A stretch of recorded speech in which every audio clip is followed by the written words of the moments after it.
Before cities, before empires, before modern civilization, there was bread.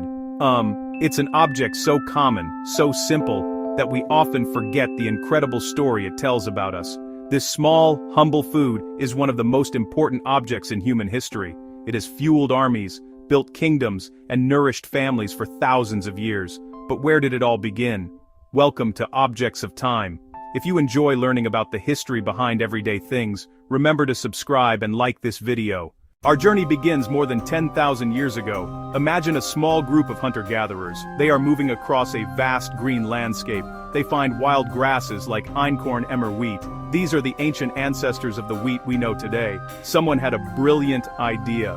What if we gathered these tiny grains? What if we crushed them between two stones? This was hard work. It took a long time to get a small amount of flour, but this simple act of grinding was a revolution. It was the first step toward making bread. It was the moment we started to unlock the hidden energy stored inside these small, powerful seeds. With a coarse flour now in hand, the next step was surprisingly simple. Our ancestors mixed this rough powder with water. This created a thick, sticky paste. They didn't have ovens like we do, so they would shape this paste into a flat, round cake. They likely cooked it directly on hot stones, heated by a crackling fire. The result was not a soft, fluffy loaf. It was a dense, chewy, and perhaps slightly burnt flatbread. It might have tasted smoky and nutty. It was simple, but it was a game-changer. Now, let's travel forward in time to the fertile banks of the Nile River to ancient Egypt. Picture the hot sun beating down on people working in fields of golden wheat. The Egyptians were master farmers. The annual flooding of the Nile made their land incredibly rich and productive. They grew so much grain that it became the cornerstone of their entire civilization. They loved their bread. They didn't just eat it, they revered it. Bread was so important that it was used as a form of payment. The workers who built the Great Pyramids were not paid in gold or silver. They were paid in bread, they were paid in beer. The Egyptians had the same basic ingredients as their ancestors: flour, water. But they discovered something magical, something that would change bread forever. It probably happened by accident. Someone might have left a bowl of dough out for too long in the warm Egyptian air. Wild yeast landed in the dough. The yeast began to eat the sugars in the flour. Tiny bubbles of gas formed. The dough started to grow, to puff up. This process is called fermentation. It was a miracle of nature, and the Egyptians were the first to harness it. Let's move across the Mediterranean to the heart of the Roman Empire. Imagine walking through the bustling, noisy streets of ancient Rome. You would smell the scent of baking bread everywhere. For the Romans, bread was not just a food, it was a tool of the state. The empire needed to feed its massive population, especially the hundreds of thousands crowded into Rome itself.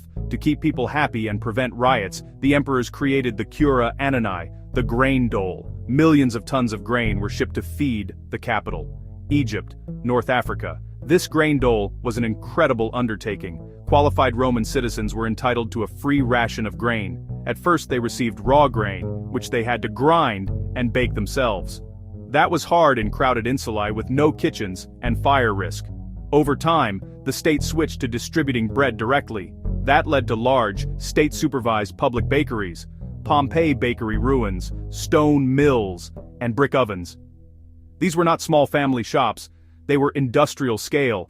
Designed for mass production, they kept the city running. Inside, bread-making technology leapt forward. The Romans built large, powerful mills. Some mills were animal-powered, donkeys. Some mills were animal-powered, horses. Others used water to turn heavy millstones. That let them make huge quantities of flour fast. Professional bakers, organized into collegia, ran the process. After the fall of Rome, Europe entered the Middle Ages.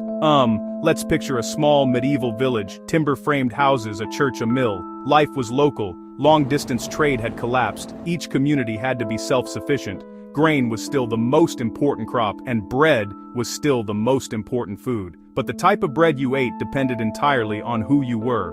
Bread was a clear and visible marker of social class. It was a tale of two breads. The rich ate white, the poor ate dark. The loaf on your table told everyone your place in the world.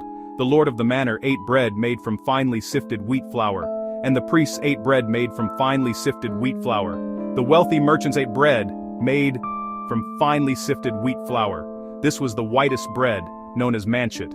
The grain had to be milled then sifted multiple times through linen cloths removing the bran and germ. It was a labor-intensive and expensive process. The resulting bread was light, soft, seen as pure and prestigious. Now, let's jump forward to the 18th and 19th centuries, into the noise and smoke of the Industrial Revolution. Imagine the skyline of a city like London or Manchester, now filled with tall factory chimneys puffing out dark clouds. Millions of people were leaving the countryside to work in these new factories. They needed cheap, convenient food. Bread was the perfect answer. The Industrial Revolution changed everything about how bread was made.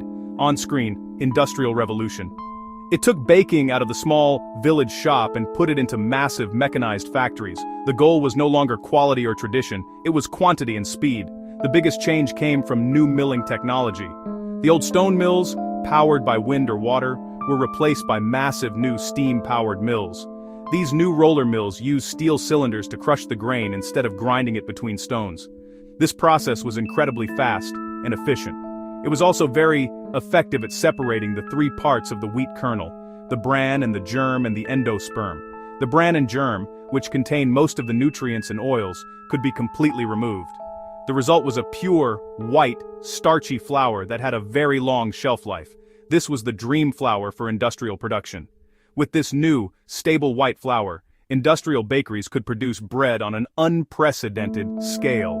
They developed huge, coal-fired ovens and mechanical mixers that could knead tons of dough at a time. Bread production became a factory assembly line. Finally, we arrive in our own time, the modern world of the 21st century. Look around a supermarket or a city street today. Bread is everywhere, and it has never been more diverse. While the industrial white sandwich loaf is still a staple in many homes, there has been a wonderful rediscovery of bread in all its forms. We live in a globalized world, and our bread reflects that. You can find a crusty French baguette, a warm, pocketed Middle Eastern pita, a soft, chewy Indian naan, and a tangy artisanal sourdough loaf. All on the same street. Each one tells a story about its culture of origin. This modern bread renaissance is partly a reaction against the industrial loaf of the 20th century. Many people have started to seek out breads with more flavor, better texture, and more wholesome ingredients. This has led to the rise of artisanal bakeries. These bakers are going back to old methods. They use traditional techniques like slow fermentation with wild yeast, creating sourdough breads with complex flavors and a chewy crust. They use whole grains and ancient grains, spelt, rye, reconnecting with the nutritious dark breads of the past. For these bakers, bread is not just a product, it is a craft. At the same time, the industrial sandwich loaf has its own powerful story. It is the foundation of a quick and easy meal for millions of people every day. The invention of pre-sliced bread in the 1920s was a revolution in convenience, perfectly suited for the fast pace of modern life.